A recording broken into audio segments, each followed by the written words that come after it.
This recap is just one segment from the Show vs. Business podcast. Find the rest online now. Enjoy. Loki. So, Mr. Benja. I don't know. Do you want to recap the second episode? What are your thoughts? I just threw it out there.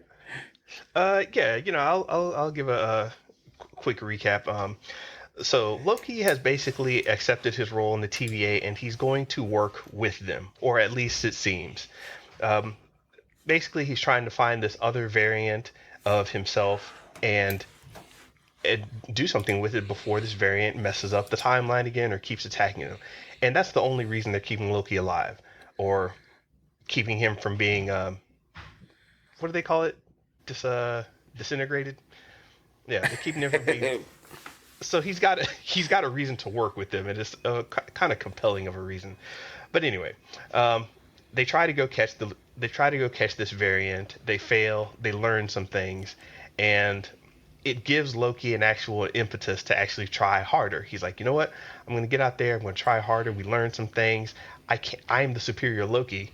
So now he's got a reason to go search for this person, this variant. So now he finds a loophole within the system of the way Marvel does its time, and he realizes that, you know what, if you're hiding out in an apocalypse zone, a place where a major apocalyptic event happens, then you can't really screw up the timeline, and you can just travel there, live out your time, and nothing really changes. So they go on this hunt. They find the variant, but the variant was expecting them. Dun dun dun. And we all see how this is going to play out in the short term, at least, because now you've got a variant that's not a friend of Loki's, but they're kind of going to be working together.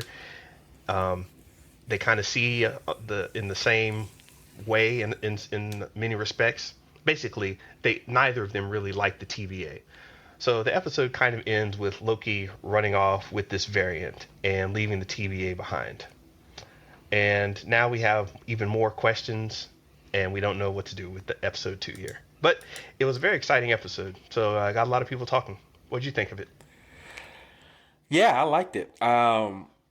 Again, if you like Loki, there's more Loki discussions, but I think Owen Wilson, the actor that plays Mobius, he is great, and so that buddy cop kind of dynamic between them two really works. So I like it. I think there's some interesting things that they can do with that, and so I think that episode 2 really kind of highlighted that. And the whole interplay between them, right, just is really good about, Loki is trying to get over on them, and Mobius is kind of one step ahead of him. And then just, Loki get excited about trying to talk to him using the salad analogy, right, that you talked about, how to hide into these apocalypses. And, Mobius is just not there for that. He wants to just enjoy his salad. And so it's just, that exchange was really, really fun and interesting.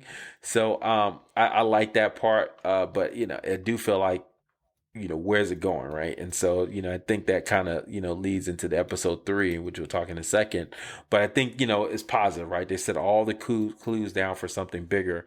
And Mobius is obviously a believer, and, and I think that's going to be something that's going to be challenged by the end of this show. So that's something that's going to be very interesting. And I'm also curious to see, one of the things that, my hot take on all this is like what we're seeing in not just this show, but Loki, but with the, Falcon and the Winter Soldier, and WandaVision. You always had these tertiary characters, right, that really have that full character arc, right? You had Agatha, right? She was just this nosy neighbor that became something more, right? And it had a full backstory about who she is and what she's about. And Falcon and the Winter Soldier, we had U.S. Agent, right? John Walker getting introduced and having a character arc and becoming who he needs to become. So just likewise, we have Mobius, right? Who's this character we never knew before. It looks like he's going to come to some realizations. So I'm saying these TV shows look like they can't mess with the core characters too much, right? like Wanda and Vision and Captain, basically Falcon or Captain America now, and Bucky, and as well as Loki. But these third tier characters, that's attached to them, they can mess with them all day. And so I think we're going to see more of that. We're probably going to have more emotional context around the secondary characters in these TV shows, because they have more of a movement, right? And that'll make the TV show seem like it's interesting to watch. Even on reality, we both know nothing's going to happen in these TV shows that's going to impact the movies. So anyway, that's my opinion. Yeah, and we definitely we talked about this before offline, that what they're doing with these shows is doing these second tier comic runs. I mean, we have a premiere comic run where like something big is going to happen, but in between these huge comic runs, which we're likening to movies, you have these smaller runs in comics where it's like, hey, this character goes off into the mountains, does some stuff, and then comes right back, and nothing really changes. So that's what we're doing in these Marvel shows that we're getting on Disney Plus. Stuff's happening, stuff's moving around, but nothing's really changing that will affect the overall big story. Character development. So some people are kind of into that, some people aren't. I think they could play it out a little better than they are. Yeah. Yeah, we'll see. I mean, so let's put them together. Let's talk a little bit about episode 3. Go ahead. Do you want to still? Before we get into that question, there were some questions that episode 2 brought up. The TVA is very bureaucratic, and at the end of it, end of episode 2, we see Loki run away from the TVA. So, does this break the buddy cop aspect? Is that going to continue on? Nah, it's over. They don't care, man. They're just using TV tropes, kind of like WandaVision, right? They use TV tropes to introduce. The first 2 episodes was strictly TV tropes, literally ripped from a TV show, Dick Van Dyke show, and Bewitched. So likewise, they taking the buddy cop, concept and bringing it to this TV show. And I get it, I'm with it, but that's it. It's time to move on. They got more story to tell, and so I don't think we'll see that again. Right. Another one. And they're still talking about the timekeepers, but they haven't even shown them. There's this kind of question about them. At this point in the show, they're kind of questioning, do they even exist? And I don't know in what form they exist, but it almost seems like a Wizard of Oz kind of thing that they're setting up. What do you think? Yeah, I agree.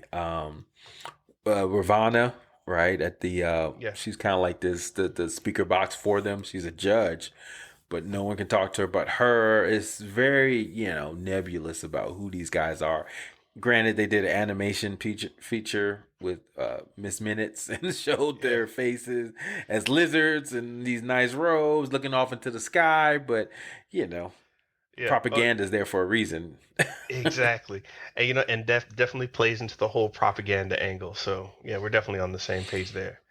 All right, I just wanted to pop that in. I remember we had some questions about it. Thank you so much for listening to this segment of the Show versus Business podcast. We want to bring you a relevant and fresh perspective every week, so please subscribe, check out our other videos, and definitely share your thoughts below. Peace.